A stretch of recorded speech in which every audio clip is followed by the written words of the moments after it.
नमस्कार साथियों, स्वागत है आपका स्टूडेंट स्कूल लाइफ की इस डिजिटल कक्षा में। देखिए, ये जो वीडियो आपके लिए बनाई जा रही है, ये जो वीडियो है ये आपके लिए सूत्रों के संबंधित वीडियो है। कक्षा 10वीं के अंदर अपने जो फिजिक्स वाला जो पोर्शन आता है उसके अंदर जितने भी सूत्र आते हैं उन सभी सूत्रों को आज अपन इस वीडियो के अंदर देखने वाले हैं। ठीक है, तो वीडियो के जो है आप पूरा देखिएगा वीडियो को, और वीडियो के साथ जो है लास्ट तक बने रहिएगा ताकि आपको जो है इसका फायदा मिल सके। सबसे ज्यादा फायदा मिलने वाला है उन विद्यार्थियों को जो विद्यार्थी क्या करते हैं, सूत्रों को रटते हैं। अब वैसे तो सूत्रों को रटना नहीं चाहिए, लेकिन सूत्र जो है कई बार परीक्षा में 1 नंबर से पूछ लिए जाते हैं। और ये जो सारे सूत्र मैं आपको बताने वाला हूं, ये सारे सूत्र जो है आपको क्या मिलेंगे, 1 नंबर में जो है देखने को मिलेंगे। तो आपका जो है एक भी प्रश्न जो है यहाँ पे आज बताऊंगा, तो एक भी प्रश्न आपका बोर्ड एग्जाम के अंदर छूटेगा नहीं। तो चलिए अपन देखते हैं, सूत्रों की शुरुआत करते हैं। और सबसे पहले अपन देखते हैं जो अपनी पहला जो चैप्टर आता है, पहला इन द सेंस फिजिक्स का पहला, ठीक है, जो कि जिसका नाम क्या होता है, प्रकाश का परावर्तन और अपवर्तन। तो उस जो प्रकाश का परावर्तन और अपवर्तन में जितने भी अपने पास सूत्र आते हैं उन सभी सूत्रों को अपन देखते हैं। तो अपने पास टॉपिक का जो नाम है वो क्या है, यहाँ पे सूत्र। अब सूत्र क्या है, तो अपन इसको लिख देते हैं सूत्रों की बौछार।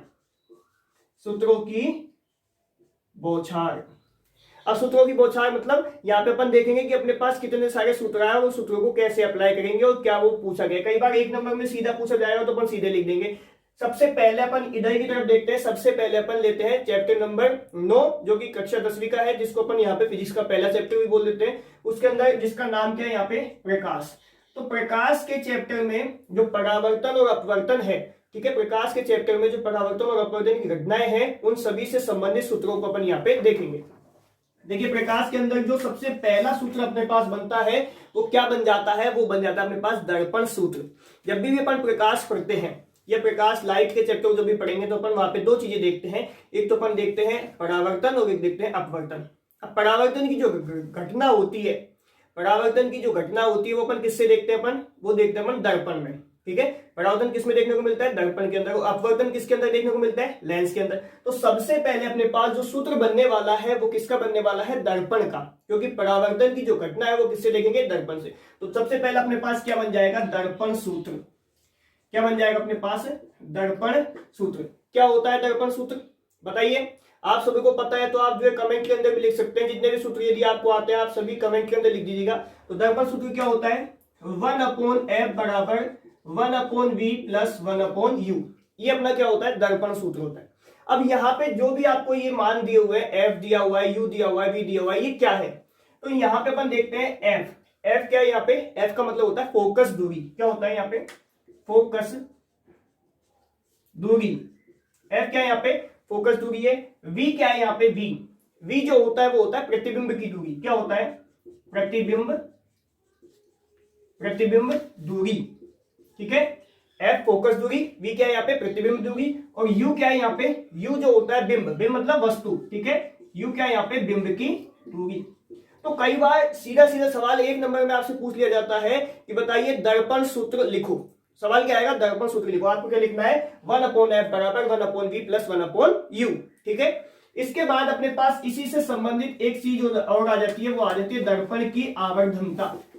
ठीक है, मैग्निफिकेशन, दर्पण की आवर्धनता। अब आवर्धनता को अपन किससे रिप्रेजेंट करते हैं, स्मॉल m से। आवर्धनता क्या है यहाँ पे, m मतलब मैग्निफिकेशन, की वस्तु को कितना गुना बड़ा करके दिखाया जाएगा, उसकी क्या होती है, आवर्धनता होती है। ठीक है, तो आवर्धनता को क्या बोलते हैं अपन, m, और m बराबर क्या होता है, m बराबर होता है h'/h, या फिर अपन लिख सकते हैं माइनस के v/u। क्या लिख सकते हैं, माइनस v/u। ये क्या है अपना दर्पण की आवर्धनता का सूत्र है। क्या ये अपना दर्पण की आवर्धनता का सूत्र। अब यहाँ पे ये जो h' है, h है, v है, u है, ये क्या चीज है। देखिए, v जो है प्रतिबिंब की दूरी है, आपको मैंने पहले बता दिया है। u जो है बिंब की दूरी है। अब यहाँ पे बात आती है m क्या है, तो m जो है वो आवर्धनता को बोलते हैं अपन। m किसका सिंबल है, आवर्धनता का। बात आती है h' की, तो h' यहाँ पे क्या है, h' होती है यहाँ पे प्रतिबिंब दूरी। क्या होती है यहाँ पे, प्रतिबिंब दूरी। ठीक है, और h क्या है यहाँ पे, h क्या है यहाँ पे, h होती है बिंब की दूरी। ठीक है, h क्या होती है यहाँ पे, बिंब की दूरी। बात समझ में आ गई। तो सबसे पहले अपन ने दर्पण सूत्र देखा और उसके बाद अपन ने देखी दर्पण की आवर्धनता। अब इसके बाद एक चीज और आ जाती है अपने पास, जब भी अपन इस चैप्टर को पढ़ते हैं तो अपन क्या करते हैं, प्रतिबिंब बनाते हैं, ठीक है। जब भी चित्र आरेख बनाते हैं, किरण आरेख बनाते हैं, तो वहां अपन देखते हैं एक सूत्र r बराबर 2f। क्या देखते हैं अपन यहाँ पे, r बराबर 2f। यहाँ पे r क्या चीज है, r होती है वक्रता त्रिज्या। क्या होती है r, वक्रता त्रिज्या होती है। और f क्या होता है यहाँ पे, फोकस दूरी। क्या होती है यहाँ पे f, फोकस दूरी। क्या मतलब इसका, कि जो वक्रता त्रिज्या होती है, वक्रता त्रिज्या होती है वो क्या होती है, फोकस दूरी की दोगुनी होती है। फोकस दूरी की दुगनी कौन होगी, वक्रता त्रिज्या होगी। मतलब यहां से लेके और यहां तक के भाग को अपन r माने, इस कंप्लीट भाग को अपन क्या मान लेते हैं, r मान लेते हैं। तो यदि फोकस दूरी की बात करेंगे तो ये क्या हो जाएगा, यहां से लेके इस आधा वाला भाग तो हो जाएगा f, और इतना भाग क्या हो जाएगा f। तो मतलब ये दोनों मिला के क्या हो गए 2f, और एक कंप्लीट मिला के r। तो मतलब r बराबर क्या हो गया अपना 2f। मतलब जो फोकस दूरी होती है, फोकस दूरी जो होती है वो वक्रता त्रिज्या की आधी होती है, या वक्रता त्रिज्या फोकस दूरी की क्या होती है, दोगुनी होती है, ठीक है। तो तीसरा अपने पास सूत्र क्या देखने को मिल गया, r बराबर 2f। कब पूछा जाएगा, आपको मान लो फोकस दूरी दी हुई है और वक्रता त्रिज्या पूछे, या वक्रता त्रिज्या दी हुई है फोकस दूरी पूछे। और कई बार आपको सवाल में ऐसा दे दिया जाता है, वक्रता त्रिज्या दे दी जाती है और आपसे फिर आगे चीजें हल करवाई जाती है, उस समय अपन को फोकस दूरी की जरूरत पड़ती है, ठीक है। तो अपने पास तीसरा अपन ने सूत्र देख लिया, r बराबर क्या देख लिया 2f देख लिया। आगे अपन देखते हैं, आगे अपन क्या सूत्र देखते हैं, लेंस का। अभी ये दर्पण के सूत्र थे, अभी अपन चौथा यहाँ पे जो सूत्र देखेंगे वो किसका देखेंगे, लेंस का। तो लेंस का सूत्र क्या होता है, लेंस सूत्र। लेंस सूत्र आपको पता है क्या होता है, लेंस सूत्र, लेंस सूत्र होता है 1/f। यदि किसी को दर्पण सूत्र याद है तो लेंस सूत्र भी वो लिखेगा, ठीक है। ऐसा नहीं है कि लेंस सूत्र नहीं लिखे आएगा, लेकिन ध्यान रखना चिन्ह सही लगाना बस। 1/f बराबर 1/v माइनस 1/u। इसके अंदर अंतर क्या आ जाता है, ये माइनस के अंदर आ जाता है, जबकि जो दर्पण होता है उसके अंदर ये सिंबल किसका आता है, प्लस का आता है।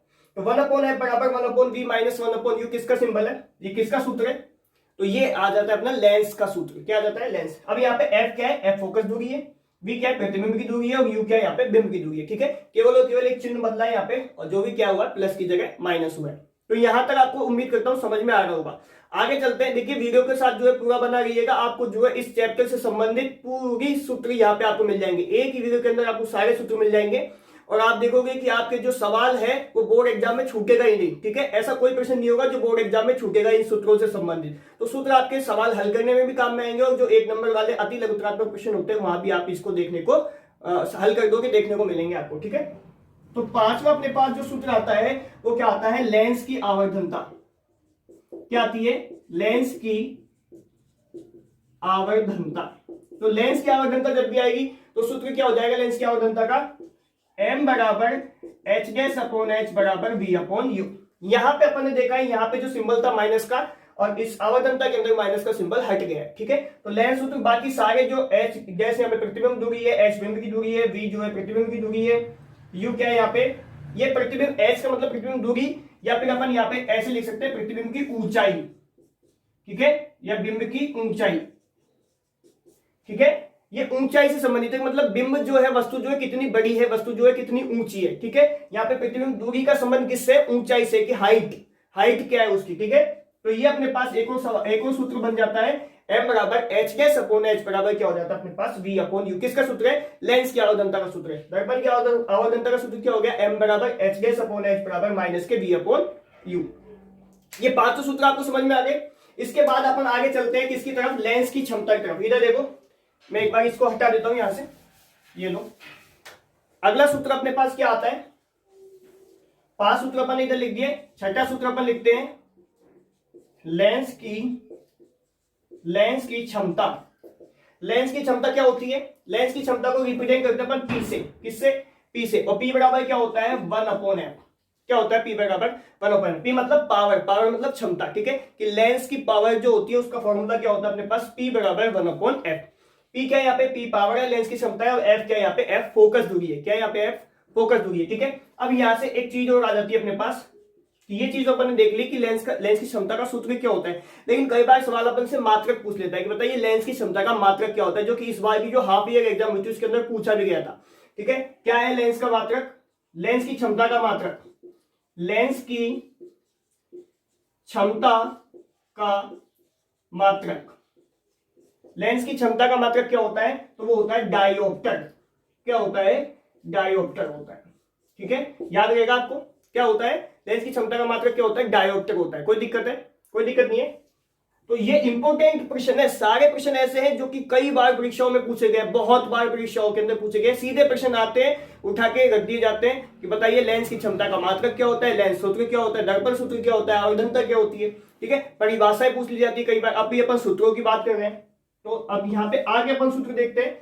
ये तो अपन ने देखा लेंस की क्षमता। कई बार अपन से एक सूत्र होता है संयुक्त लेंस। क्या होता है यहाँ पे, संयुक्त लेंस।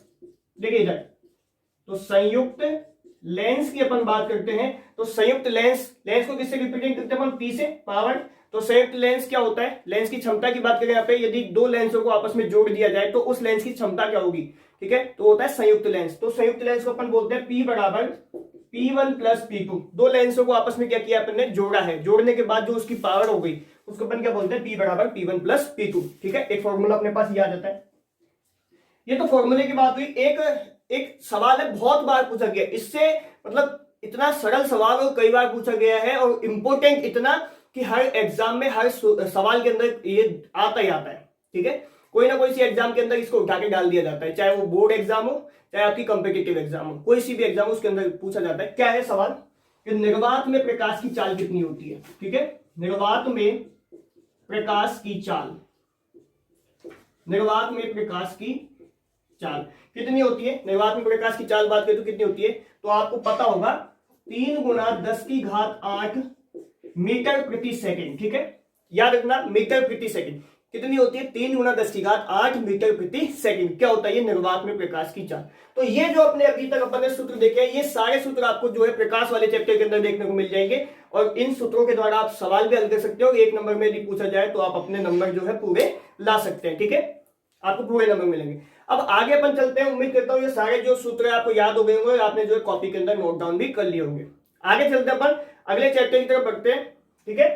अब अगला जो चैप्टर है वो किसका आ जाता है अपने पास, देखिए वैसे तो अगला चैप्टर अपने पास आता है नेत्र का, ठीक है, मानव नेत्र और रंग बिरंगा संसार। क्या आता है, मानव नेत्र और रंग बिरंगा संसार। लेकिन अकॉर्डिंग टू गवर्नमेंट उन्होंने क्या किया है, ये जो 2021-22 वाला सेशन है उसके अंदर जो है 40% जो है वो क्या कर दिया गया है, मैटर हटा दिया गया, ठीक है। तो अपने पास जो 60% मैटर रहता है उसी में से अपन क्या करेंगे यहाँ पे देखेंगे। तो अपने पास ये वाला जो चैप्टर है गवर्नमेंट ने हटा दिया, तो अपन इसके कुछ भी सूत्र नहीं देखेंगे। इसके आगे वाला जो चैप्टर आता है विद्युत धारा का, जो कि मोस्ट इंपोर्टेंट चैप्टर है क्लास 10th का, उसके अपन सूत्र देखेंगे। सबसे ज्यादा सूत्र इसी के अंदर से बनते हैं और यहीं से ही पूछे जाने की संभावना बहुत ज्यादा है। चलिए शुरू करते हैं। चैप्टर का नाम क्या है अपने पास, विद्युत धारा। क्या है, विद्युत धारा, ठीक है, विद्युत धारा। सबसे पहले विद्युत धारा से याद आया मेरे को कि विद्युत धारा का ही सूत्र क्यों ना बता लिया जाए। तो विद्युत धारा की बात करते हैं, तो इसको ये पहला अपना सूत्र बन जाता है, यही अपना टॉपिक का नाम भी है, चैप्टर का नाम भी है, इसी के सवाल करके अपन इसी के सूत्र देखने की कोशिश करेंगे। तो विद्युत धारा को अपन रिप्रेजेंट करते हैं किससे, आई से। किससे करते हैं, आई से। और आई बराबर क्या होता है, Q अपॉन टी। क्या होता है अपने पास, Q अपॉन टी। तो एक फॉर्मूला अपने पास क्या निकल के आया विद्युत धारा ज्ञात करने के लिए, आई बराबर क्या होता है, Q अपॉन टी। अब यहाँ पे बात आती है कि आई क्या है, Q क्या है और T क्या है, ठीक है। बात क्या क्या आती है यहाँ पे, आई क्या है, Q क्या है, T क्या है। तो आई है यहाँ पे, आई क्या है यहाँ पे, विद्युत धारा। आई क्या है यहाँ पे, विद्युत धारा। Q क्या है यहाँ पे, आवेश। Q क्या है यहाँ पे, आवेश। और T क्या है यहाँ पे, समय। T क्या है यहाँ पे, समय है, ठीक है। आई विद्युत धारा, Q आवेश, T क्या है यहाँ पे, समय है। बात समझ में आ गई। अब ये तो क्या है, ये तो सूत्र है केवल, आई बराबर Q अपॉन टी, ठीक है, सूत्र बन गया। आई मतलब विद्युत धारा, Q मतलब आवेश, T मतलब समय। बात आती है इनके मात्रक की। कई बार जो है इनके मात्रक पूछ लिए जाते हैं, तो अपन यहाँ पे यहीं पे देखो इसके अंदर मात्रक भी पढ़ते जा रहे, साथ साथ क्या याद करेंगे अपन, सूत्र भी याद करेंगे। तो आई का मात्रक, सबसे पहले किसका मात्रक, आई का मात्रक। आई मतलब विद्युत धारा। तो विद्युत धारा का यदि आपसे मात्रक पूछ लिया जाए तो क्या होता है अपना, एम्पियर होता है। विद्युत धारा का मात्रक क्या होता है, एम्पियर होता है। बात समझ में आ गई, विद्युत धारा का मात्रक क्या होता है, एम्पियर होता है। बात आती है Q की, तो Q का मात्रक, Q मतलब आवेश। आवेश का मात्रक क्या होता है पता है आपको, कूलाम। क्या होता है आवेश का मात्रक, कूलाम होता है, ठीक है। आवेश का मात्रक क्या होता है, कूलाम होता है। आगे T, T मतलब समय। तो समय का मात्रक क्या होता है आपको पता है सबको, समय का मात्रक होता है अपने पास सेकंड। क्या होता है, समय का मात्रक अपने पास सेकंड होता है। ठीक है, ये तो किसकी बात की अपन ने, मात्रकों की बात की। अब आगे एक चीज और आ जाती है कि विश्व के अंदर या पूरे संसार के अंदर जो सबसे छोटा आवेश होता है उसका मान क्या होता है। अब सबसे छोटा आवेश किसका होगा, कि जो सबसे छोटा पार्टिकल होगा। अब सबसे छोटा पार्टिकल कौन सा होता है, परमाणु। और परमाणु के अंदर भी सबसे जो हल्का पार्टिकल होता है, जो सबसे छोटा पार्टिकल होता है वो होता है इलेक्ट्रॉन। ठीक है, तो इलेक्ट्रॉन जो होता है सबसे छोटा पार्टिकल अपन मान सकते हैं। तो इसके अंदर जो इसका आवेश होता है, ठीक है, इलेक्ट्रॉन पर आवेश, कई बार अपन से पूछा जाता है कि इलेक्ट्रॉन पर आवेश कितना होता है, मतलब मान बताओ। तो इलेक्ट्रॉन पर आवेश कितना होता है, इलेक्ट्रॉन पर आवेश कितना होता है, बहुत ज्यादा पूछा गया सवाल है। 1.6 इंटू 10⁻⁻19 कूलम। ठीक है, इलेक्ट्रॉन पर आवेश कितना होता है, 1.6 इंटू 10⁻⁻19 कूलम, जो कि संसार का सबसे छोटा आवेश होता है। ठीक है, संसार का सबसे छोटा आवेश कितना होता है, 1.6 इंटू 10⁻⁻19 कूलम, जो कि किसका होता है, इलेक्ट्रॉन का होता है। इसके बाद एक चीज और आ जाती है, ये तो अपन ने बात कर ली, मात्रक बात कर ली, इलेक्ट्रॉन पर आवेश बात कर ली। अब बात आती है यहीं पे अपन एक चीज और देख लेते हैं कि विद्युत धारा मापने वाला यंत्र का क्या नाम है। ठीक है, देखिए सवाल क्या बन जाते हैं, सवाल सूत्र भी याद करें, साथ साथ सवाल भी निकालते जाएंगे। विद्युत धारा मापने वाला, विद्युत धारा मापने वाला यंत्र, तो कौन सा होता है विद्युत धारा मापने वाला यंत्र, उसको अपन बोलते हैं एमीटर। क्या बोलते हैं उसको, एमीटर। ठीक है, विद्युत धारा मापने वाला यंत्र कौन सा हो गया, एमीटर हो गया। कोई दिक्कत है, विद्युत धारा मापने वाले यंत्र में कोई दिक्कत है नहीं है, एमीटर हो गया। पूछा जाने वाला सवाल है, पूछा जाने वाला सवाल क्या है, ये एमीटर क्या है, विद्युत धारा मापने वाला यंत्र है। तो ये तो अपने हो गया विद्युत धारा का सवाल, सूत्र हो गया। ठीक है, इसके बाद अपन दूसरा देखते हैं, दूसरा किसका देखेंगे, विभव का। किसका, विभव। विभव या विभवांतर, विभवांतर होता है दो विभव के बीच का अंतर। ठीक है, और विभव जिसको अपन रिप्रेजेंट करते हैं V से, किससे, V से। अब V बराबर क्या होता है, V बराबर होता है W/Q। क्या होता है V बराबर W/Q। क्या है, V क्या है यहाँ पे, विभव या विभवांतर। ठीक है, W क्या है यहाँ पे, W क्या है यहाँ पे, W कार्य है। ये लो, W बराबर क्या है यहाँ पे, कार्य, और Q बराबर क्या है यहाँ पे, तो Q तो आपको पता ही है आवेश है, और आवेश का मात्रक भी मैंने यहाँ पे लिख दिया, कूलाम होता है। बात आती है विभव की।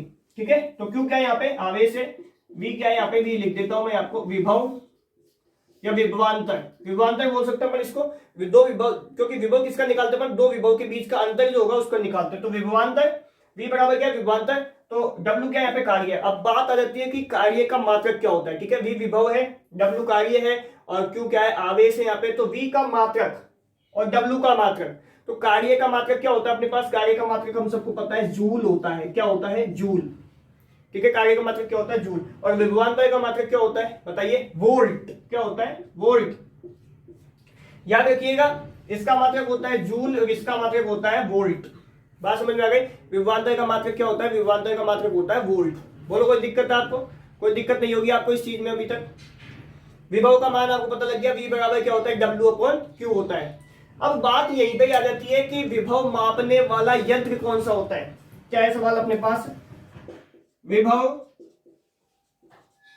विभव मापने वाला यंत्र, विभव मापने वाला यंत्र कौन सा होता है, विभव मापने वाला यंत्र, तो उसको अपन बोल देते हैं वोल्ट मीटर। क्या बोल देते हैं, वोल्ट मीटर। ठीक है, विभव मापने वाला यंत्र कौन सा होता है, वोल्ट मीटर होता है। आगे अब यहीं से ही देखो, एक इंपोर्टेंट बात आपको देखने को मिलेगी, कई बार परीक्षा में पूछी गई है कि एक आदर्श एमीटर, एक आदर्श एमीटर का प्रतिरोध कितना होता है। यह आपसे पूछा जाएगा कि एक आदर्श वोल्ट मीटर का प्रतिरोध कितना होता है। तो जब भी वोल्ट मीटर के प्रतिरोध की बात है कि एक आदर्श वोल्ट मीटर का प्रतिरोध कितना होगा, तो वोल्ट मीटर के लिए आप लिख सकते हो अनंत। क्या लिख सकते हो, अनंत। और एमीटर की बात आती है तो एमीटर का क्या मतलब आएगा, शून्य। कि जो आदर्श एमीटर होता है, एमीटर यहां लिख देता हूं मैं, लिख ही देता हूं इसको, आप इंपोर्टेंट तो बहुत ज्यादा लगा लेना आप, इंपोर्टेंट। इंपोर्टेंट क्या है, पहला क्या है, आदर्श वोल्ट मीटर, आदर्श वोल्ट मीटर का प्रतिरोध, आदर्श वोल्ट मीटर का प्रतिरोध कितना होता है, अनंत होता है। और दूसरा, आदर्श एमीटर, आदर्श एमीटर का प्रतिरोध कितना होता है, शून्य होता है। ठीक है, आदर्श एमीटर का प्रतिरोध आपको कितना देखने को मिलेगा, शून्य देखने को मिलेगा। ठीक है, तो ये दोनों आप नोट डाउन कर लीजिए, ये मैं साइड हो जाता हूं, ठीक है। आगे चलते हैं, इसको हटाते हैं।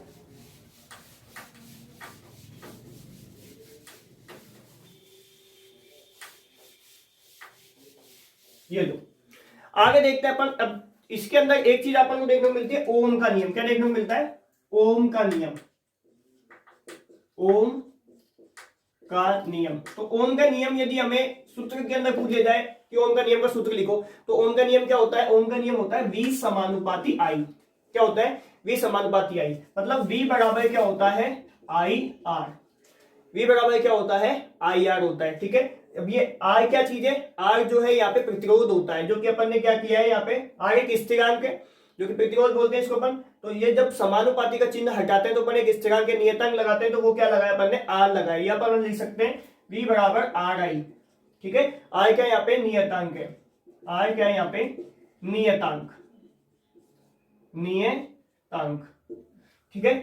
बात समझ में आ गई। अब यहाँ पे अपन निकालते हैं R बराबर V अपॉन I। तो R बराबर V अपॉन I, यहाँ पे ये क्या बन गया अपना? ओम का नियम। ओम का नियम क्या होता है? R बराबर V अपॉन I। क्या है यहाँ पे? चालक तार का प्रतिरोध। R क्या है यहाँ पे? लिख देते हैं अपन, R चालक तार का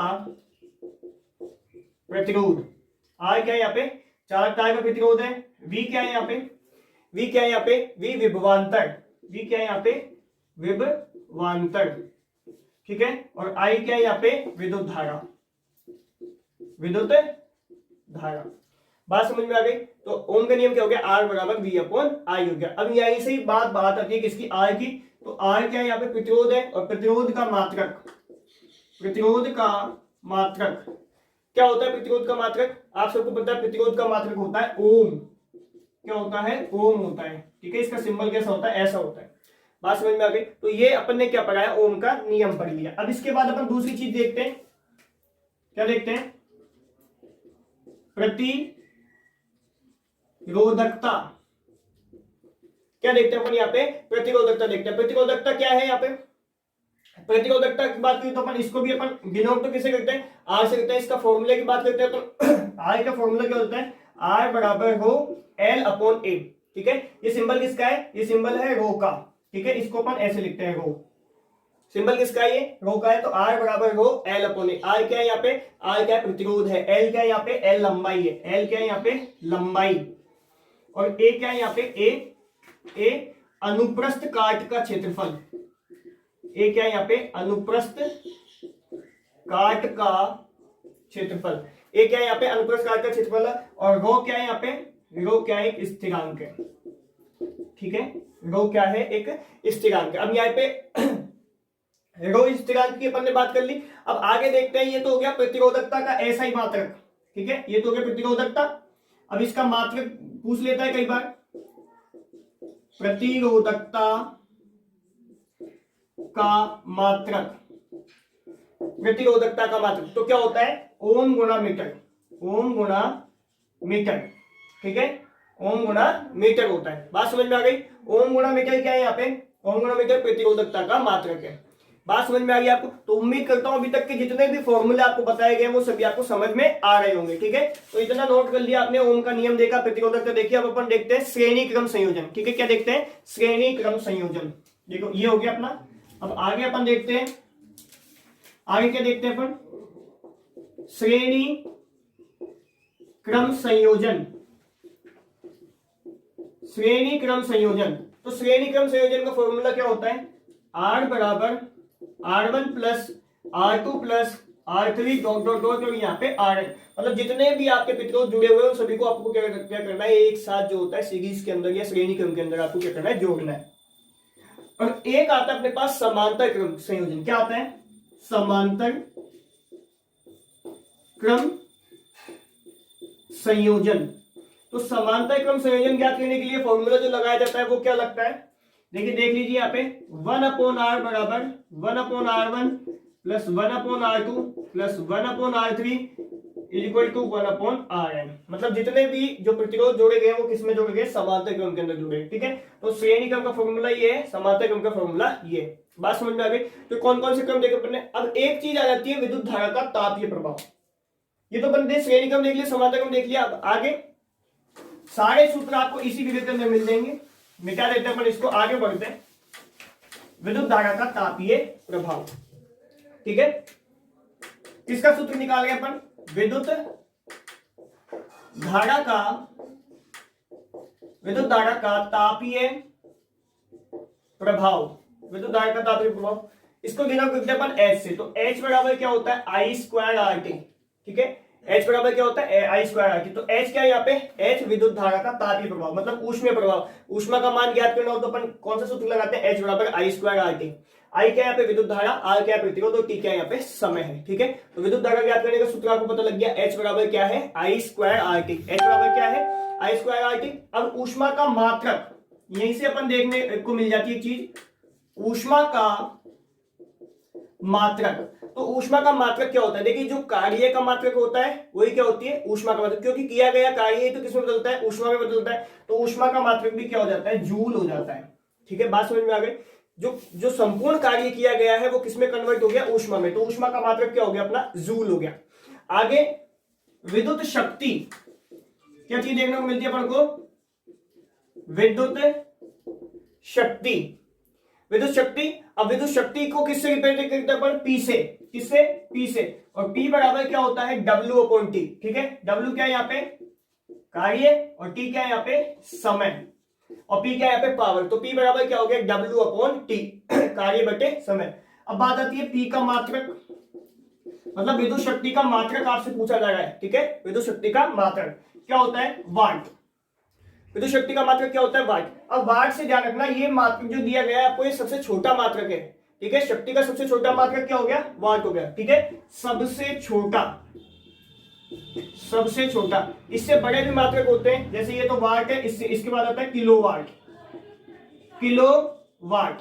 एक आता है मेगावाट, एक आता है मेगावाट, और एक आती है अश्व शक्ति। इंपोर्टेंट है ये चीज, तो अश्व शक्ति। तो अश्व शक्ति क्या होती है? अश्व शक्ति का मतलब होता है 746 वाट। एक अश्व शक्ति मतलब 746, मतलब हॉर्स पावर। आपने देखी होगी कई बार जब आप पानी की गीजर, मोटर, है ना, या फिर आप रोड खरीदने, पानी कम करने वाली जो रोड आती है, या आप जो हीटर आते हैं, उसके अंदर देखना वो लिखा होता है कितने हॉर्स पावर की है। ऐसा लिखते हैं कितने हॉर्स पावर की है, आपको ऐसे देखने को मिलेगा कितने हॉर्स पावर की। तो वो हॉर्स पावर क्या है? वो अश्व शक्ति, जो कि कितनी होती है? उसके अंदर एक अश्व शक्ति के अंदर होती है 746 वाट होती है, ठीक है। तो बात आपको समझ में आ गया। 1 किलोवाट के अंदर कितना होता है? 10⁻³ वाट। अब ये 10⁻6 वाट, ठीक है, मतलब 1000 वाट। 1 किलोवाट मतलब 1000 वाट। तो बात समझ में आ गई होगी। अभी तक अपन ने क्या क्या चीजें देखी? अभी तक अपन ने 9वें और 10वें चैप्टर के अंदर जितने भी सूत्र आए थे। अब बेसिकली जो सूत्र होते हैं वो इन्हीं चैप्टर के अंदर से आते हैं। इसके बाद जो चैप्टर आता है विद्युत धारा का चुंबकीय प्रभाव, उसमें इतने सूत्र है ही नहीं। उसके अंदर जो थ्योरी है, जो किस तरीके से अप्लाई करनी है हमें, किस तरीके से वो प्रभाव हमें देखने को मिलता है, चुंबक का प्रभाव, वो सारी चीजें हैं। तो सूत्र जितने भी थे आज मैंने आपको इस वीडियो के अंदर आपको बता दिया है। उम्मीद करता हूं कि सारे सूत्र आपको समझ में आ गए होंगे, ठीक है। वीडियो को पूरा देखने के लिए धन्यवाद। और आप क्या कीजिएगा, इस वीडियो को लाइक कर दीजिएगा, चैनल को शेयर कर दीजिएगा, ठीक है। वीडियो को शेयर कर दीजिएगा और चैनल को जो है सब्सक्राइब भी कर दीजिएगा, ठीक है। All the best, thank you.